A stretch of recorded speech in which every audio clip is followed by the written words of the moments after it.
لیکن آج کل کے ٹین ایجرز کو یہ لگتا کیوں ہے؟ اس پہ بھی تھوڑی سی ہمیں بتائیں نا، کہ جیسے آپ کہہ رہے ہیں کہ والدین کھل کے بات کریں، ٹین ایجرز کو ایسا لگتا ہے کہ والدین ہمیں سمجھ ہی نہیں پا رہے ہیں، کہ جو ہم چاہتے ہیں یا ہماری بات ہی نہیں وہ سنتے ہیں، ہمیں سمجھ ہی نہیں پاتے ہیں۔ ان کا ایک زیادہ تر یہی ہوتا ہے کہ ہماری بات نہیں انہیں سمجھ آتی ہمارے والدین کو۔ ایسا کیوں ہے؟ جی، 3-4 وجوہات ہیں مین۔ پہلی بات تو یہ ہے کہ 2 طرح کے والدین ہم نے یہاں پر دیکھے ہیں۔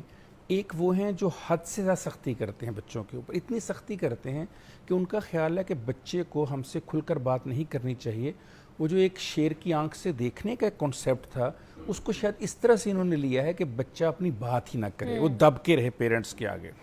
اس کے مقابلے میں دوسرے پیرنٹس جو اتنے لاپرواہ ہیں، خصوصی کچھ علاقے ہیں، کچھ خاص طرح کی کہہ لیں جنریشن ہے جو سمجھتی ہے کہ جی بچے اپنی زندگی خود گزاریں، پیرنٹس اپنی گزار رہے ہیں، بچے اپنی گزار رہے ہیں۔ نمبر 2، سوشل میڈیا کا بے قابو ہونا، ایک بے قابو جن ہے جو بچے کو پوری رات، مجھے نہیں اندازہ منیبہ آپ کتنا اس ٹاپک کے ساتھ ان ٹچ ہیں۔ میں کیونکہ کلینک کرتا ہوں، ڈیلی میں پیشنٹس دیکھتا ہوں، 99% منیبہ ایشوز یہ ہیں کہ بچہ پوری رات موبائل فون پہ سوشل میڈیا پہ گیمز کھیلتے ہیں، پھر گیم والی حرکات بھی کرتے ہیں، یعنی وہ رسک فیکٹر جو ہے۔ اور آج کل تو ویسے بھی گھر پہ ہیں بچے، فری ہیں، چھٹیاں ہیں، آپ کو پتہ ہی ہے آج کل تو دھڑا دھڑ یوز ہو رہا ہے فون۔ اب ایسے موقع پہ جب یہ میں نے 2 مسئلے آپ کو بتائے کہ پیرنٹس کا، تو اس وقت بڑی ضرورت ہے کہ بچے کو جذباتی ضرورت ہے آپ کی۔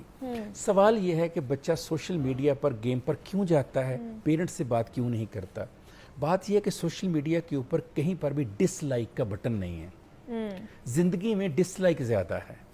جو بچے کی دلچسپی ہے، کیا کبھی پیرنٹس نے بچے کی دلچسپی میں دلچسپی لینے کی ضرورت محسوس کی زندگی میں کبھی؟ مثلاً والد کے طور پہ میں گھر آتا ہوں، میرا بچہ جو ہے وہ موبائل پہ ٹی وی پہ گیم کھیل رہا ہے، کیا کبھی میں نے کوشش کی کہ میں اس کے پاس بیٹھ کر 10-15 منٹ کم از کم کھیل نہیں سکتا، اس کی گیم دیکھوں؟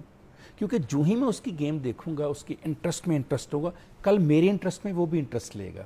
اب ہوتا ہی ہے کہ میں آتے ہی مجھے پہلے تو مدر جو ہیں وہ گھر میں کہتی ہیں تمہارے ابو آنے والے، ٹی وی بند کر دو، موبائل بند۔ وہ سمجھتا ہے کہ باپ میرا دشمن ہے، ماں مجھے سیف کرتی ہے۔ تو مدر ایکسیپٹنگ فادر ریجیکٹو بیہیویئر ایک بہت بڑا ایلیمنٹ ہے ہماری سوسائٹی میں۔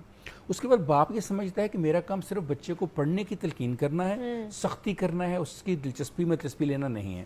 وہ جو کوالٹی ٹائم تھا جس میں بچے نے پیرنٹس سے کھیلنا تھا، جو پرانے دور میں جیسے پیرنٹس گراؤنڈ میں لے جاتے تھے، گراؤنڈ تو خیر ویسے ہی ختم ہو گئے، لیکن کم از کم جو بچے کی دلچسپی ہے، فار ایگزامپل بچہ آپ کا اچھا آرٹسٹ ہے، ایکٹر ہے، ٹی وی پہ کام کرنا چاہتا ہے، گانا چاہتا ہے، کئی شوق ہو سکتے ہیں، چلیں آپ اس کو اس شوق کو 100% نہ کرنے دیں، بھئی 50% اس کی دلچسپی میں دلچسپی تو لے لیں، تاکہ اس سے لگے کہ یہ میرے پیرنٹس سے میری بات کرتے ہیں، مجھے لائک کرتے ہیں۔